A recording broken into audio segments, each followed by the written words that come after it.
este remoto paraje del sur oriental entró a Cuba la libertad el 2 de diciembre de 1956. Aproximadamente a las 6:30 de la madrugada, a unos 30 metros de aquí, encalla por falta de combustible el yate Granma.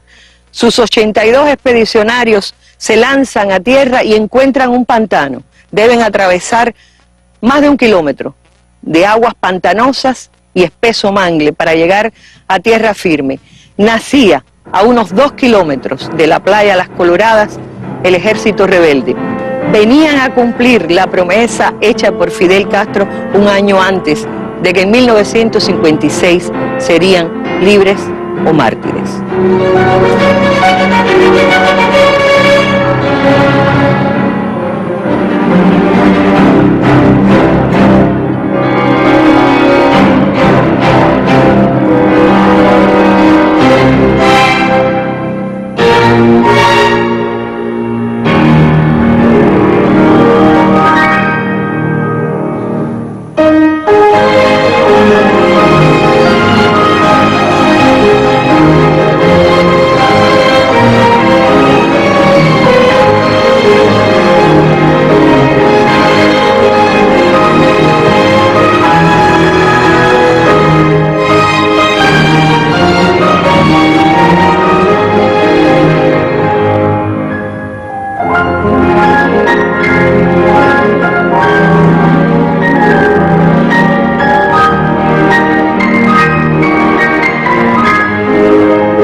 Después de 60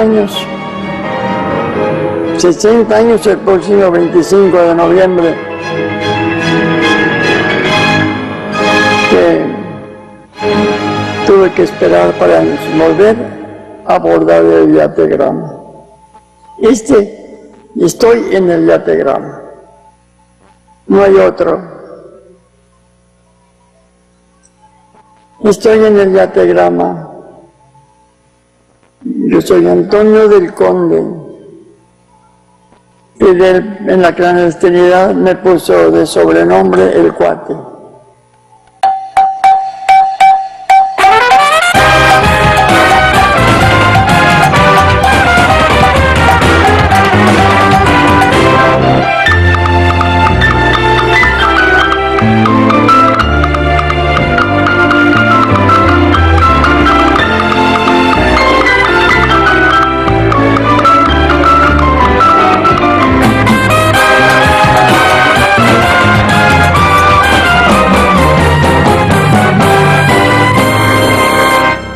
Sí, la patria es hoy el yate Granma. Es realmente un honor en vísperas de que se cumplan 61 años de aquel histórico desembarco, acercarnos a ese sitio que es también un pedazo de la patria. Se convirtió en ello el día que partieron en él 82 hombres, donde se dice que cabían solamente 8 tripulantes. 82 hombres porque no vino ninguna mujer, y de eso también vamos a hablar hoy.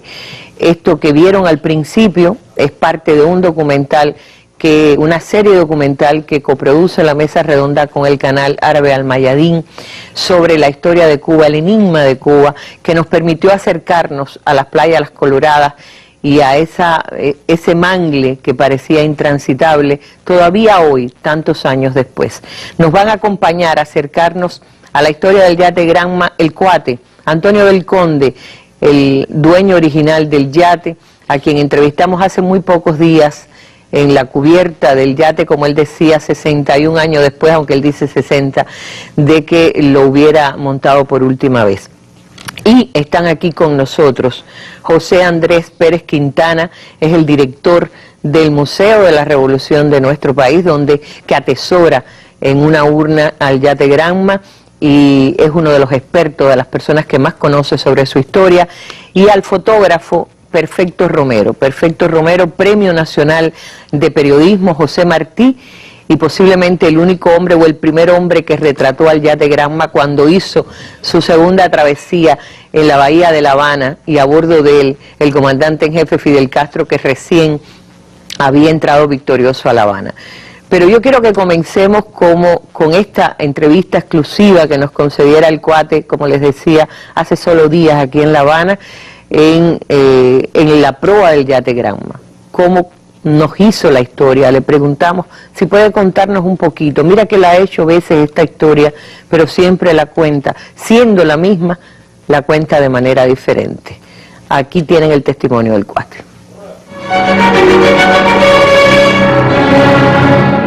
Que platique yo de lo que es el Granma para mí. 60 años, ni siquiera 60 horas serían suficientes para hablar del yate Granma.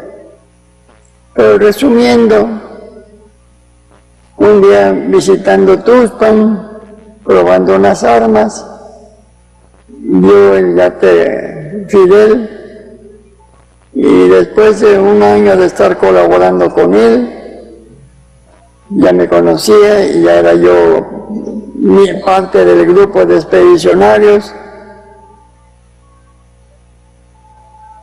Simplemente y llanamente me pidió el yate.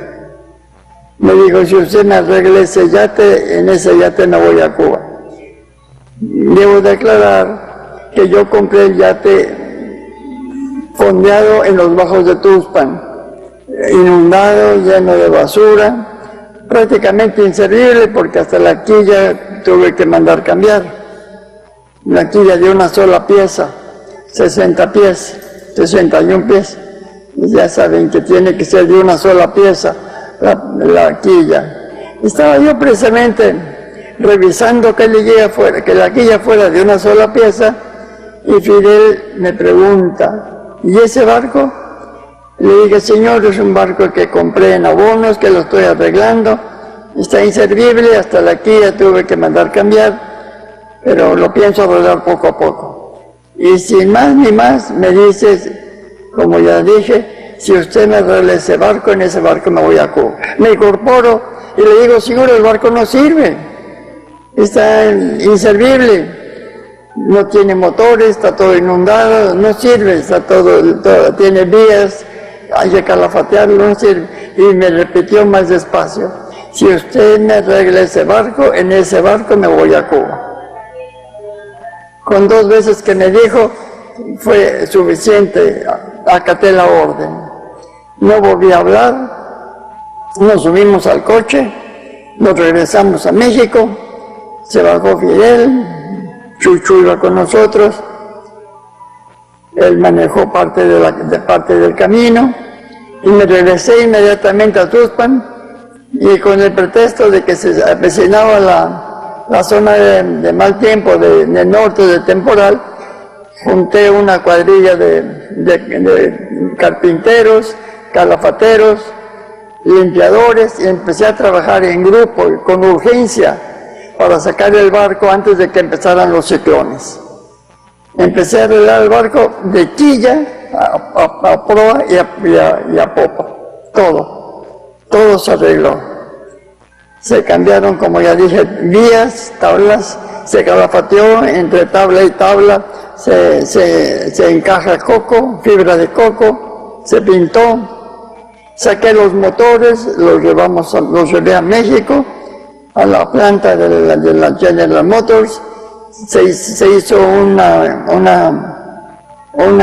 reconstrucción total de los motores, se tomaron medidas para los tanques de agua, más o menos por instrucciones del señor Onelio Pino, más o menos calculamos la capacidad de los tanques de agua, la capacidad de combustible que se necesitaba para la travesía, aceite, gasolina para la planta de luz, porque adapté un nuevo sistema de voltaje en una planta general para la luz general del barco a 120 voltios para que trabajara independiente del motor, de los motores, 2 motores de 250 caballos.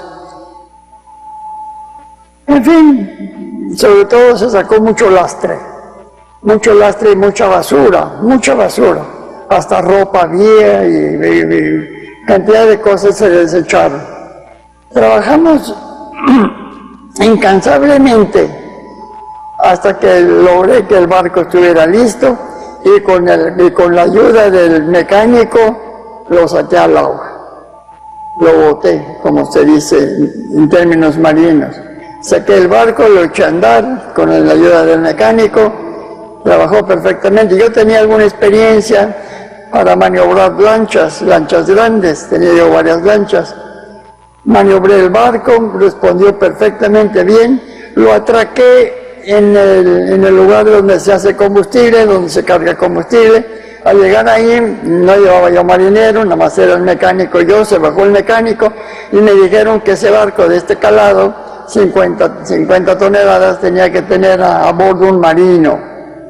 Ahí mismo contraté a un pintor que se había portado bien, lo contraté y lo nombré marinero de mi yate y maniobré un poco para cerciorarme de que los controles, el timón, en fin, todo funcionara. Dejé el barco precisamente en donde estaba el muelle de Petróleos Mexicanos, y fue donde cargué combustible, con el marinero encargado, aseguré los motores y me fui rápidamente a México a avisarle a Fidel que el barco estaba ya flotando, que estaba navegando. Para todo esto, yo le informaba a Fidel de todos los adelantos y de todas las reparaciones y de todas las pruebas que hacía yo con el barco. Todo. Siempre lo tuve al tanto de todo. Ustedes saben que Fidel tenía una memoria impresionante, ¿no? No se le olvidaba cualquier cosa que él oía, que él aprendía, lo conservaba. Nunca se le olvidaba nada. Cuando él dijo que si el cuate no me falla, salgo. Y si salgo, llego. Tomó en consideración mi información acerca de que el barco era muy marinero.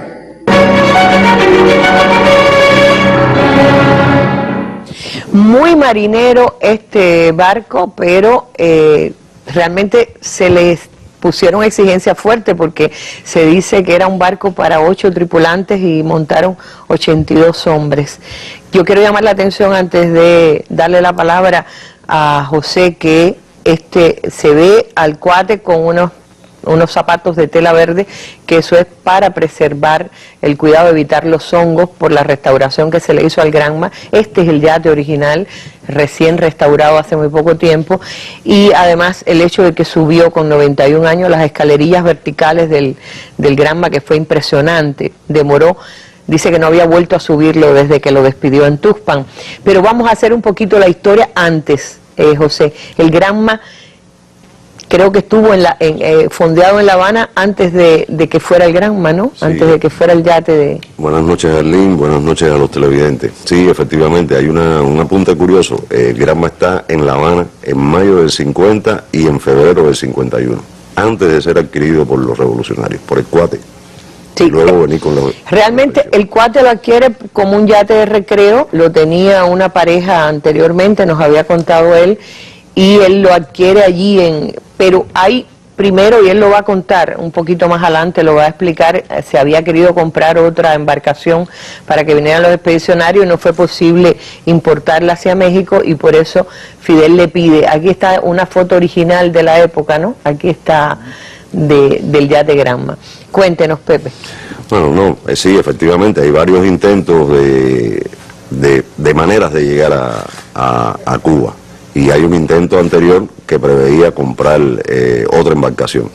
Pero un día, lo cuenta el cuate, se encuentran al yate anclado en Tuxpan, y entonces ya viene la decisión y la cooperación y la decisión de echarlo a navegar.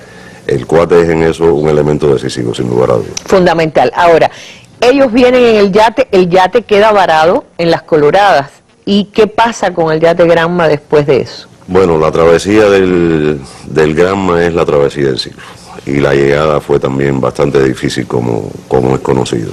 Allí queda varado, Yo creo que todos sabemos que tanto la preparación de la expedición como el propio rumbo de la travesía era seguido por los órganos, por los servicios de inteligencia del ejército. Horas después del desembarco, el yate es ocupado ya por el ejército, es saqueado, maltratado incluso en su estructura, y vendrán en las horas posteriores la decisión de hacer recalos en Niquero y Manzanillo. El Granma casi subrepticiamente entra a la bahía de La Habana el 20 de diciembre de 1956. Y Arlene, aquí suceden las cosas que a veces no son previsibles. El hombre que es designado para su custodia, Rolando Novoa Pantoja, era un hombre que en su infancia había sido compañero de crianza, amigo de alguien que era miembro de la expedición. ¿Y timonel? Y timonel del Granma, Norberto Collado Abreu, que también es una persona que tiene un papel importante en el devenir del Granma, ¿no? Y Pantoja, que así lo llamaban, preserva el Granma. Esa relación de amistad decidió su empeño de conservar el Granma. Él sabía que Collado había venido en la expedición. Sí, estaba al tanto. Incluso hubo comunicación entre la familia de Collado y él. Pantoja se propuso que... Ahí estamos viendo a Collado. Que el Granma fuera preservado. Exacto. Incluso hay anécdotas referidas por el propio Pantoja acerca de intentos de compra de yate por personeros del régimen. Como yate de recreo. Así mismo. Y siempre él mantuvo el criterio que estaba desactivado. Es decir, eludió... Que no podía navegar. Así mismo, eludió con esto la posibilidad de que pudiera ser adquirido, ¿no? El Granma en realidad no tuvo por entonces tripulación asignada, no tuvo ningún tipo de destino oficial, digamos. Algunas reparaciones, algunas modificaciones sí se le hicieron, hasta que el 20 de diciembre de 1958, ya en los momentos finales de la Guerra de Liberación, al parecer por lo tenso, lo complicado de la situación política, es enviado a la isla de Pinos a cumplir misiones de patrullaje.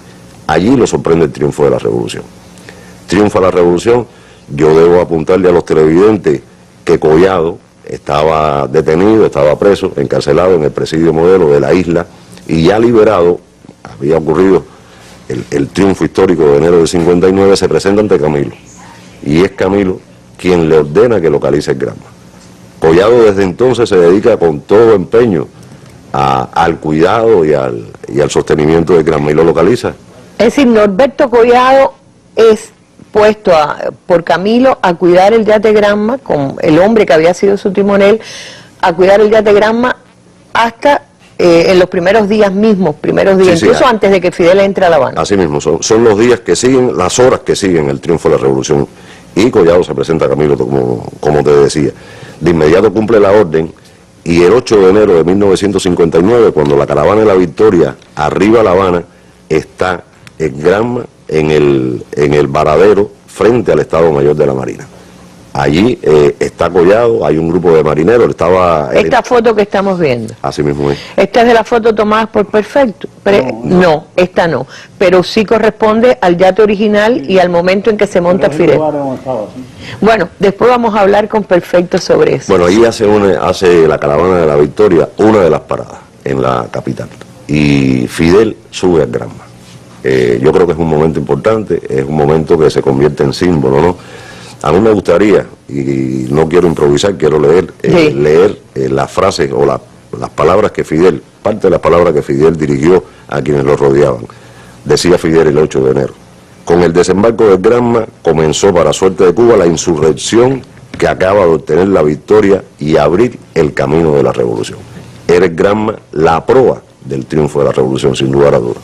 Bueno, por ahí está la foto de Fidel con su gorra de marinero, quizás nos ayuden a encontrarla, donde se ve en el momento que... ¿Quién le pone la gorra de marinero a Fidel? Habría que preguntarse. No es Norberto Collado. Era un oficial de la Marina, yo no sabía quién, no lo conocía.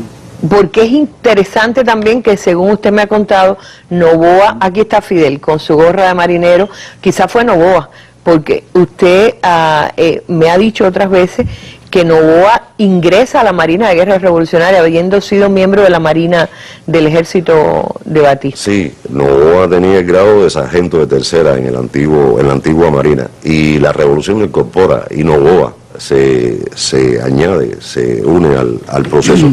La revolución le reconoce los grados, incluso Novoa durante más de 30 años mantuvo funciones en la Marina, trabajó en los remolcadores y fue un hombre que mantuvo un compromiso con la revolución, con su país, con su pueblo. Alguien a quien también hay que agradecerle que el Granma, que es parte de nuestra patria, de los símbolos de nuestra patria, esté conservado y se haya mantenido esperando a su líder ahí en el puerto de La Habana o en la bahía de La Habana. Pero volvamos con el cuate y su inteligente conversación, recordando cuando Fidel le pidió que le arreglara aquel barco para venir para La Habana. Bueno, para venir para Cuba. A Cuba me voy si usted me lo arregla. Volvamos al testimonio del cuate.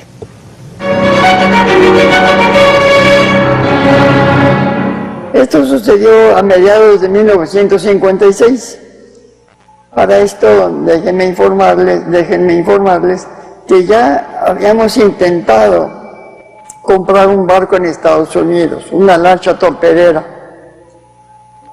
Pedían $20,000 por ella. Le di como garantía un depósito de $10,000 y me regresé, firmé un contrato, me regresé, le di toda la información a Fidel y entonces él asignó al señor Pino a que fuera a recoger la lancha torpedera.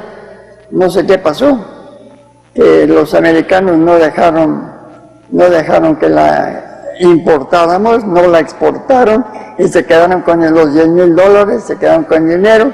Entonces Fidel, a mediados de 56, es histórico, que él decía que sería héroe o mártir en 1956. Entonces ve el Granma Fidel y realmente con la experiencia que tenía de Cabo Confite y del Bogotazo, con la experiencia que tenía en transporte, en barcos, etcétera, ustedes saben que él participó en esas dos expediciones. Él hizo un cálculo con su capacidad, hizo un cálculo de lo que cabría en el yate Granma. Las armas, por supuesto, las municiones, por supuesto, la ropa, las botas, un poco de comida. Y aquí en la proa, yo personalmente subí 20 sacos de naranja. Aquí acomodé 20 sacos de naranja para la travesía. Las naranjas se habían recogido de ahí de la huerta de donde tenemos la Casa de la Amistad México-Cubana. El barco ya listo, después de que el día que iba a zarpar, que Fidel asignó el día y la hora, el 25 de noviembre de 1956, hace 60 años, repito, estando el barco ya listo, y yo no estando presente en la tarde-noche, porque estaba yo tratando de conseguir la autorización, el famoso pasavante, llego al barco, llego al yate, y había un poco de confusión, porque realmente la persona encargada era yo. Chuchú también me iba a ayudar, pero Chuchú estaba en las máquinas. Entonces me tocó a mí asignar el lugar, el espacio de 76 personas, 4 en el puente, el señor Pino, Roque, Collado y Pichirilo. Chuchú abajo, 81 personas. Y Fidel estaba esperando en la esquina que yo le avisara que estaba todo listo, que ya había llegado con el permiso, que me había dilatado, estaba lloviendo inclusive, que me había dilatado porque no me daban el permiso para navegar, pero estaba esperando en la esquina que yo le avisara que fuera por él. En total yo acomodé a 76 personas, repito. No me pregunten cómo. Lo que sí les puedo decir, que yo asignaba a una persona y le decía, señor, no se pare usted, no fume, no hable, no prenda luz y no se mueva de su lugar. Así los acomodé alrededor. Vi mi camarote, el camarote de atrás, y las dos camitas que hay, era una cama matrimonial, se conoce que la dividieron, no sé, para que él se visitara y tuvieran acceso, pero en mi camarote había una cama matrimonial. Lo demás está, hay uno que otro mueble que yo quité para ganar espacio, pero el barco está en perfectas condiciones, tal cual como salió hace 60 años, perfectamente conservado, perfectamente cuidado, y que sigue navegando. Así lo dice Raúl, que el barco sigue navegando y está en condiciones de navegar. Perfecto Romero, fotógrafo que además acompañó a las Columnas Rebeldes, que es uno de los fotógrafos cubanos que mayores archivos tiene de la historia de la revolución. Estaba presente cuando Fidel y otros compañeros montan y le dan la vuelta en la bahía sobre el Granma. Quiero aclarar, porque ahí se habla mucho, habla de Chuchú, y es Chuchú Reyes, que se hizo maquinista, se improvisó maquinista cuando el yate Granma. Pero quisiera recordar, perfecto, aquel momento en que Fidel y sus compañeros suben y dan la vuelta en la bahía. No dieron la vuelta. ¿No dieron? ¿Cómo fue? No se movió de ahí. Se quedó en un solo lugar. Sí, allí amarrado al muelle. Ellos subieron, conversaron, él le pusieron la gorra de marinero, conversó con todos los marineros aquellos que habían alrededor de 50 o 60 arriba del yate, porque iba Camilo, iba Celia, pero ellos se quedaron abajo, no subieron allí en el muellecito. ¿De dónde usted toma esa foto? Esa foto, vamos en un barquito de la Marina y nos lleva frente a la cabaña, pero cerca del mar. Cuando él pasa, le hicimos la foto. Iba un fotógrafo de la Marina y yo, porque estábamos esperando allí temprano. Lo llevan, lo atracan y al poquito rato entra la caravana de Fidel, que venían por la carretera central, entraron por la avenida del puerto y suben enseguida. Fidel muy animoso, subió y estaba muy contento allí, y toda aquella gente conversando con él, y él hablando, y yo figuro que yo estaba tirando fotos porque no era fácil para mí. Era mi primer encuentro con Fidel. No lo conocía tal vez por alguna foto o algo, pero no lo conocía personalmente. Porque usted venía en la columna de Camilo. Yo venía en la columna del Che. Yo estaba en la cabaña. Yo en ese momento estaba todavía en la cabaña. Pero la decisión de que el Granma espere a Fidel, que Fidel se monte sobre el Granma aquel mismo 8 de enero, es una sorpresa de Camilo. Seguro, porque Camilo estaba ahí, ya venía desde el Cotorro, con Fidel para La Habana. Y bueno, él parece que no quiso subir con toda esa cantidad de gente porque era demasiado.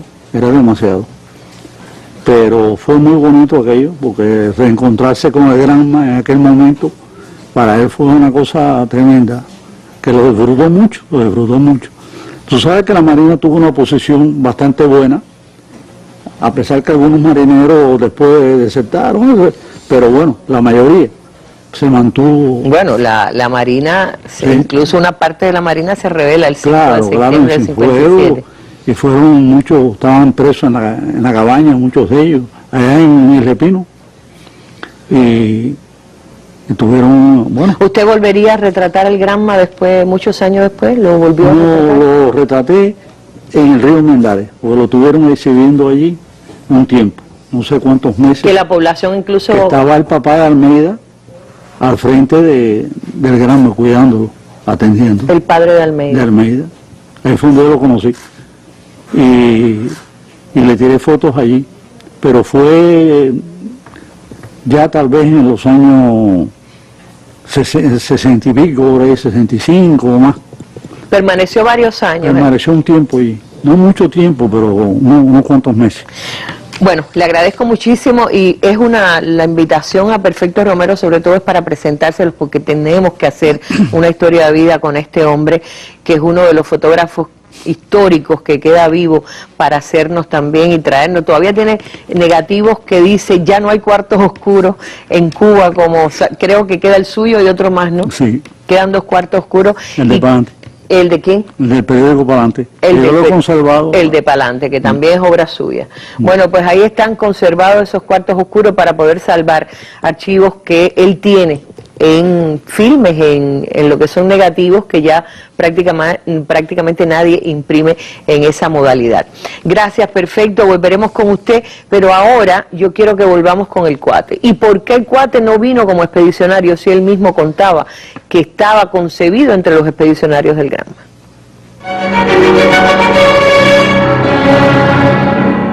Tengo que aclarar, debo de aclarar que hace un año se cumplieron 60 años, es que hace 61 años que partió el yate Granma, ahí cometí un pequeño error. Para mí esta visita detallada del yate Granma es muy difícil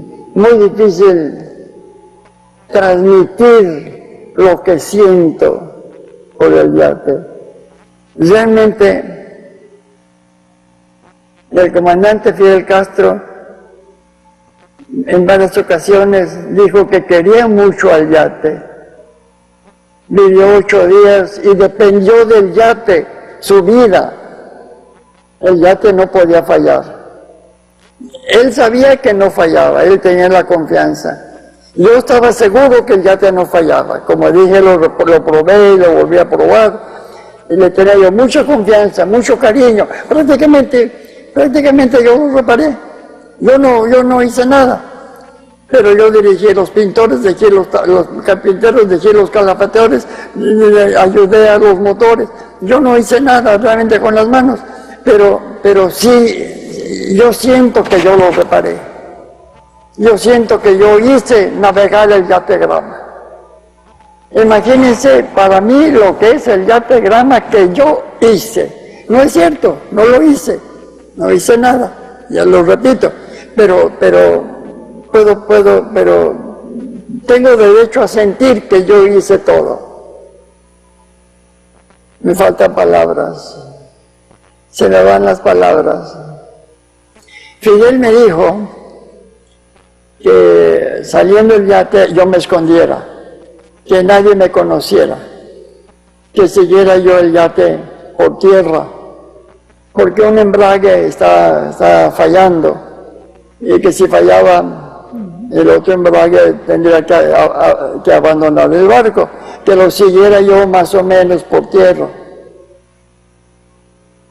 Yo me grabé en la mente que iba yo a seguir la ruta del yate Granma, que el yate Granma no iba a fallar, que no iba a fallar el otro embrague, que el yate Granma seguiría navegando. Y con la idea, convencido de que el yate navegaría, yo seguí el yate por tierra. Indudablemente que no lloré porque uno no llora así muy fácilmente, pero sí fue muy emocionante cuando el yate dio la vuelta en los bajos de Tuxpan. El yate estaba acá, los bajos están allá, el yate dio la vuelta para coger el río Pantepec.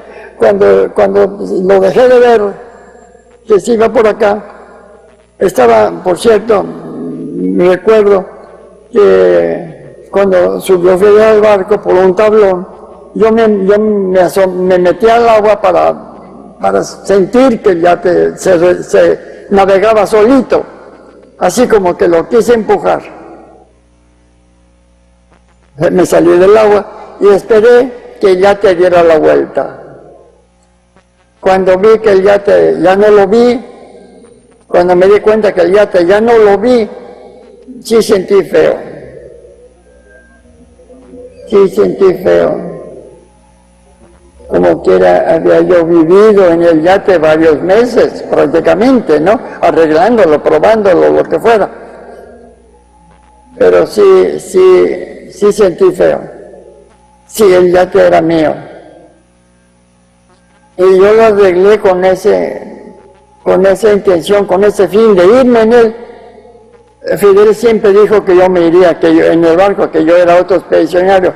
15 días antes se reunió Fidel, me llamó y me dijo que yo no iría en el yate, que él iba yo a ser más útil fuera de Cuba que otro soldado en la sierra. Y hace 60 años yo hubiera sido un buen soldado.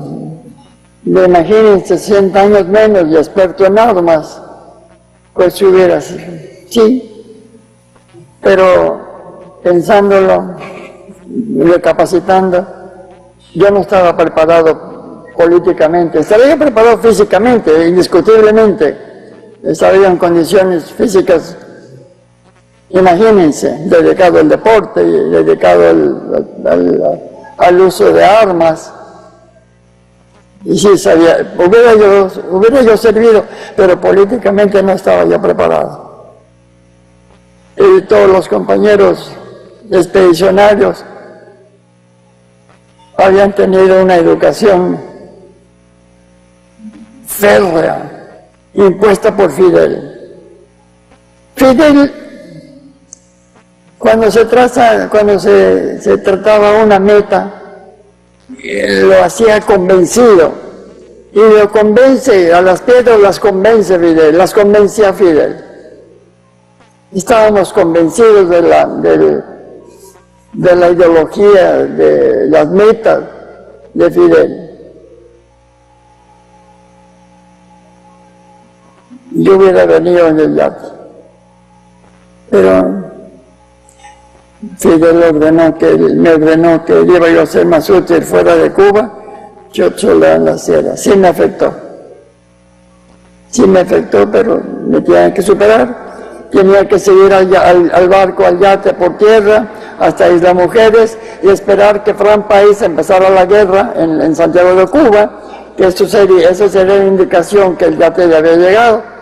Me fui a Isla Mujeres, esperé 2 días, no me acuerdo, y lo oí en un radio. Isla Mujeres está muy cerca de Cuba. Oí que Fran País ya había empezado la lucha armada en Santiago, y fue tal la emoción de que el yate había cumplido. Yo en ese tiempo hacía mucho ejercicio, corría mucho, me puse a correr en la playa como loco para agotarme y para felicitarme de que el yate había llegado. El yate llegó y Fidel cumplió. Acuérdense que iba a ser héroe o mártir. Yo aporté un pedacito para que el barco llegara, y Fidel fue héroe, y fue siempre héroe, y será siempre héroe, y lo tendremos siempre como un modelo. Bueno, ahí están escuchando ustedes el testimonio de un hombre que pudo ser expedicionario y no fue, pero no fue el único.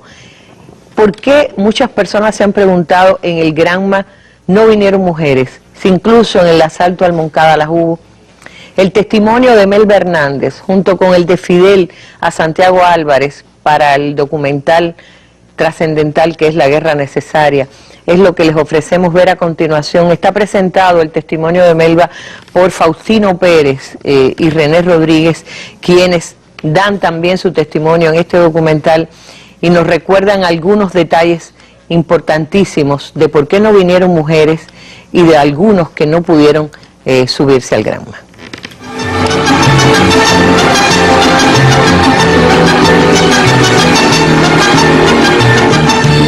Ya al final, después que los compañeros casi todos estaban en el barco, se dejó acercar a los compañeros, a algunos compañeros que se iban a quedar, que se quedaron. Incluso la compañera Melba Hernández llegó hasta aquí, y otros compañeros, creo que el Cuate también, y aquí nos despedimos, digamos, y arrancó el yate en esos momentos, cuando quedaron aquí una serie de compañeros. Debe haber sido triste para Melba quedarse aquí, esa decisión de quedarse. Ella insistió mucho en ir, pero Una decisión de Fidel. una decisión de Fidel.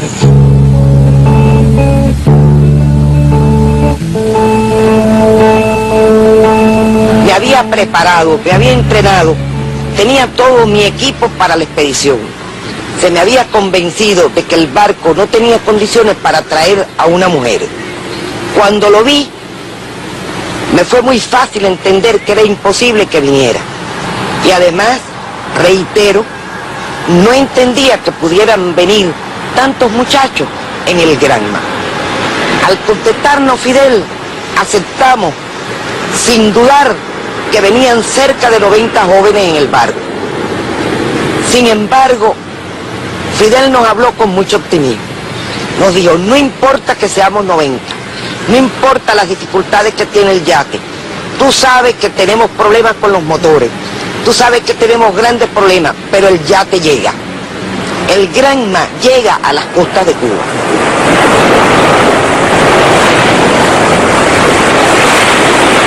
En condiciones muy difíciles, perseguido internamente en México, puesto que lógicamente nuestras actividades, en cierta forma, aunque no se dirigían contra el Estado mexicano, violaban las leyes mexicanas. En condiciones muy difíciles tuvimos que organizar a los hombres, entrenarlos, buscar los medios para venir a Cuba y preparar la expedición. Cuando salimos nos estaba buscando la policía de México, a todos. Incluso perdimos una parte de las armas que traíamos. Solamente pudimos traer el armamento para los 82 hombres y algunas armas adicionales que después fue imposible prácticamente trasladar.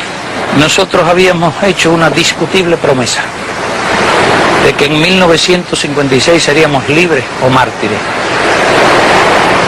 Se puede discutir la procedencia de esa promesa, pero en realidad teníamos que luchar duramente contra el escepticismo reinante en Cuba y contra las tendencias políticas que buscaban seguir la vía electoral haciéndole el juego a Batista.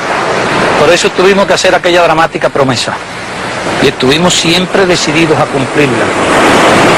Si a última hora no hubiese sido posible venir en el Granma, nosotros habríamos venido de cualquier forma, aunque fuesen 8 o 10 hombres. Esa idea estaba absolutamente presente siempre, con el propósito de cumplir la promesa que se había hecho. Pero históricamente, porque uno cuando analiza los hechos históricos piensa que no era necesaria esa promesa. Pero una vez que se hizo, fue necesario cumplirla.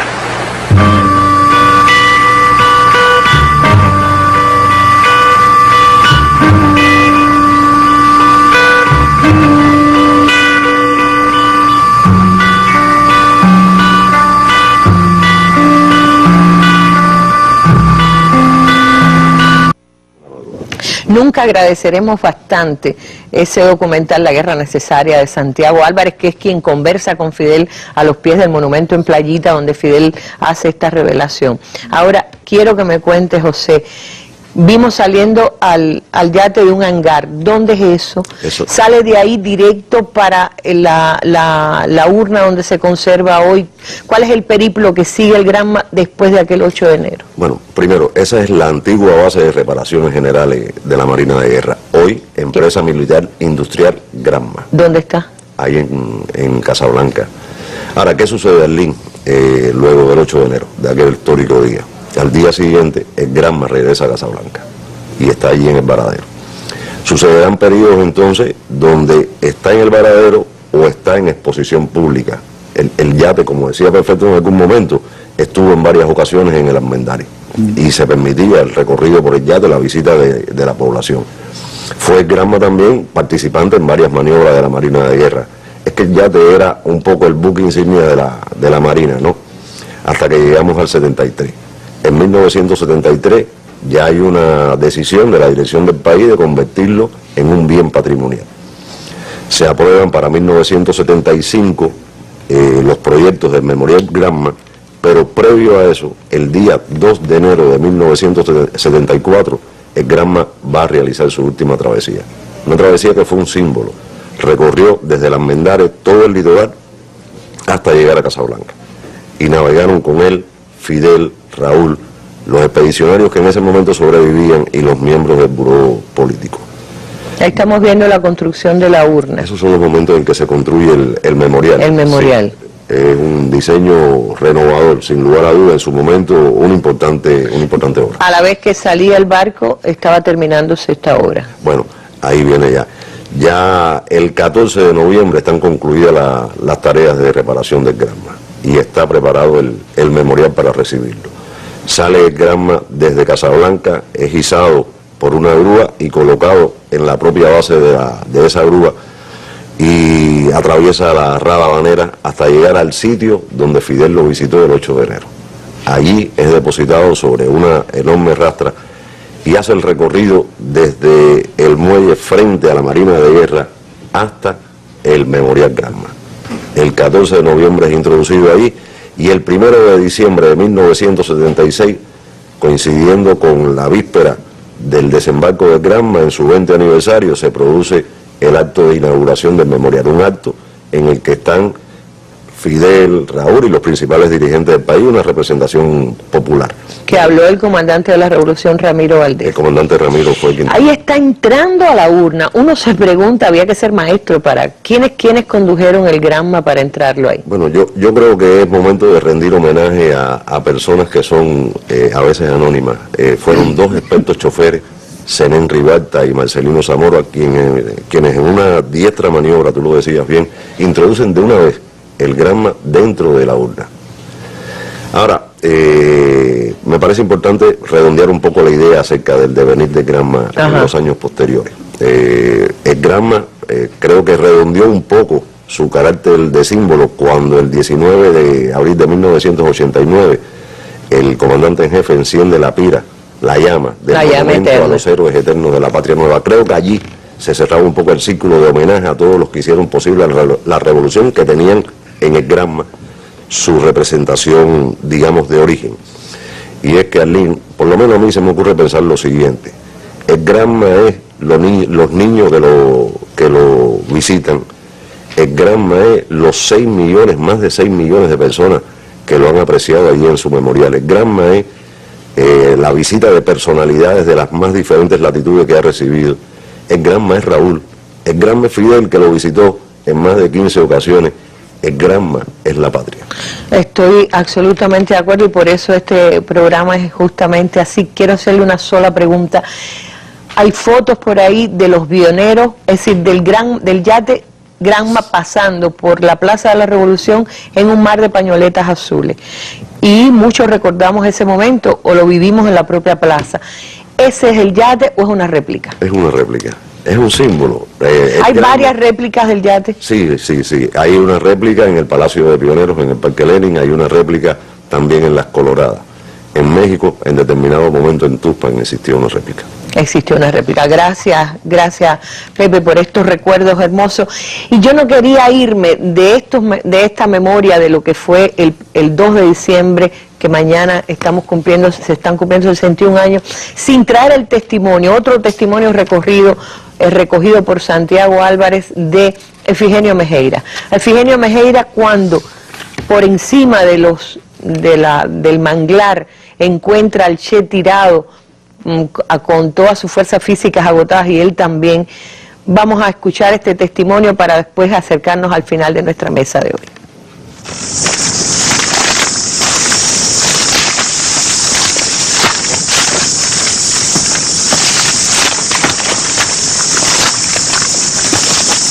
En aquellos momentos el Che no era el Che todavía. Yo lo conocí en el mismo barco y era el médico argentino que nos daba pastillitas para el mareo y algunas medicinas y eso.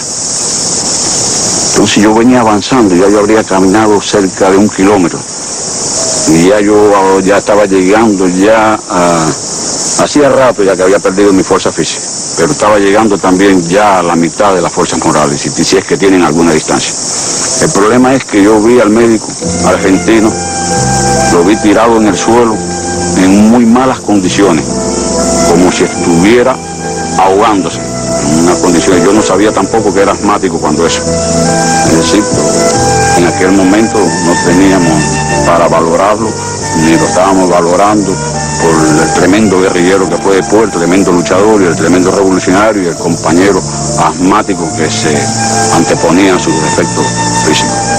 En aquel momento no era así, lo vi tirado allí en aquella mala condición y yo pensé que aquel ahogo era producto del cansancio. Como yo estaba en muy malas condiciones, me dejé caer pesadamente de espalda así, en dos mangles que habían junto a él, me dejé caer así sin quitarme la mochila, me dejé caer así como se desmadeja uno, de espalda completamente. Entonces me dijo, me miró así con el rostro así desencajado y me dijo, ¿vos qué tenés? No, nada, chico, nosotros hablamos así los cubanos, ¿no? Él dijo con ese acento argentino y el vos ese. Aquello me cayó bien, ¿no? Porque siempre me ha gustado escuchar cómo hablan los argentinos y los mexicanos y eso. Pienso que a lo mejor a los mexicanos y a los argentinos les pasa lo mismo con los cubanos, nosotros también tenemos nuestra forma peculiar de hablar. No, nada, chico, ya me ve como estoy de mal. Entonces me dijo, ¿necesitas ayuda? ¿Vos querés que...? Entonces le dije, yo realmente me llamó la atención que aquel compañero yo lo veía en peores condiciones que yo y me estaba brindando ayuda. Entonces hicimos un esfuerzo allí, entre los dos nos levantamos y empezamos a avanzar. No hicimos más que levantarnos y fue como si el mangle aquel de pronto, como si el mangle aquel se abriera así en una panorámica, así, en un caleidoscopio, ¿eh? Porque llegó una noticia muy linda. Que un compañero se había subido en un palo y había visto unas matas de coco y un bohío y había visto tierra firme. Aquello fue la segunda victoria.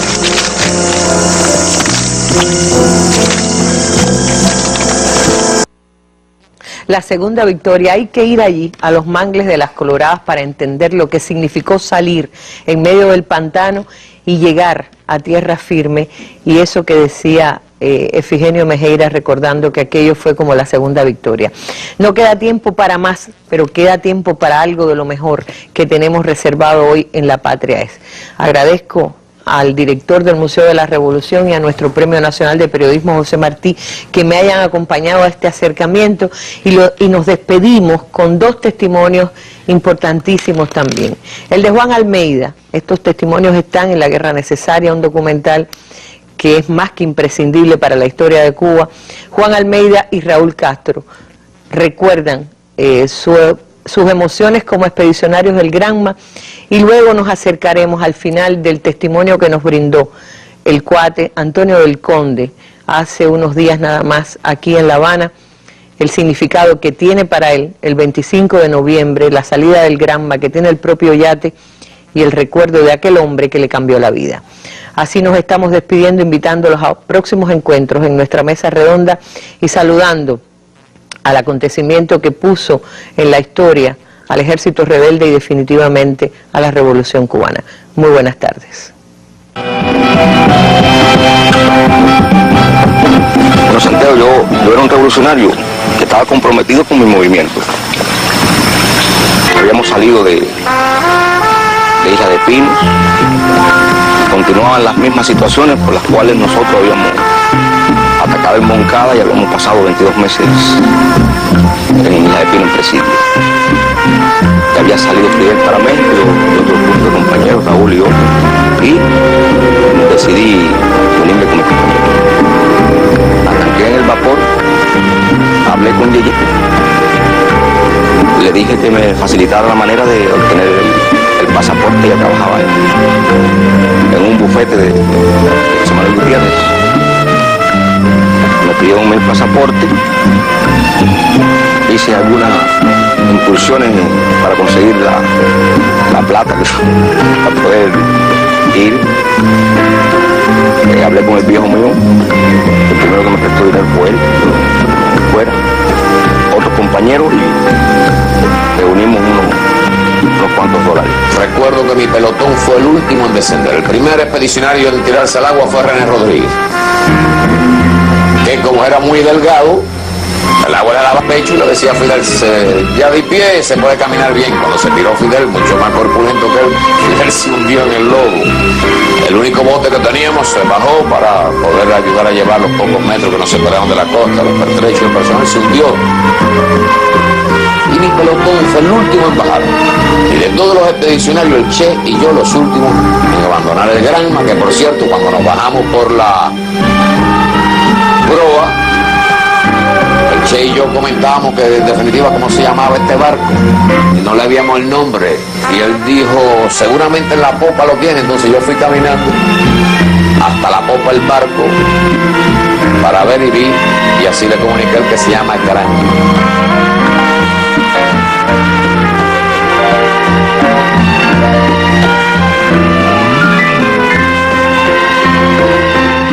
Hace un año, después del homenaje aquí en La Habana y el homenaje en Santiago, yo me sentí solo. Ya no tenía Fidel. Cuando me despido para volver a México, les digo a los compañeros que yo no quería volver a Cuba, que ya no estaba Fidel, que a qué venía yo a Cuba. Me dijeron que no, que tenía que volver.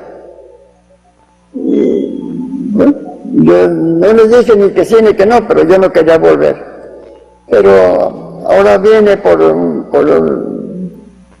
varios motivos. Me chequeo médico, que es muy importante. Yo me chequeo hace más de 20 años cada año. Viene para el Congreso de Historiadores. Y además estoy tratando de filmar una película.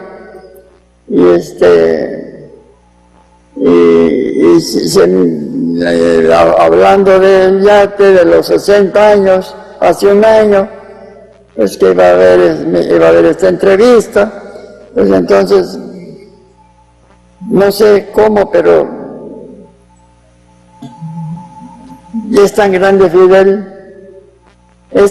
Fidel que él previó esta entrevista, él previó el día que iba a faltar y que lo íbamos a extrañar, pero que teníamos que seguir adelante. Yo me tengo que sobreponer y tengo que seguir adelante. Voy a decirles una cosa. El día 26, Fidel salió en el yategrama. El día 25, salió de este mundo el día 25. El día 26 fui a la embajada de México, de Cuba en México. Y en el libro de condolencia le puse Alejandro, era su nombre en la clandestinidad. Alejandro, usted me enseñó a vivir otro mundo, otra vida. Cambió mi vida. Yo era un niño con negocios, económicamente sin problema. Él me hizo ver la realidad de la vida. Puse en el libro de condolencias, Señor, usted me enseñó una nueva vida. Ahora enséñeme usted esta vida sin usted. Y aquí estoy practicando la vida que Fidel quiere que practique, recordándolo, respetándolo y sobre todo que se sepa una pequeña parte. Osmani Cienfuegos me dice que soy un pequeño eslabón de la cadena que es la revolución, un pequeñito eslabón, que la revolución es una cadena muy grande. Pues, ¿qué más quieren que les diga? Que necesitaría yo 60 horas para decirles todo lo que quisiera yo decirles. Tantos recuerdos.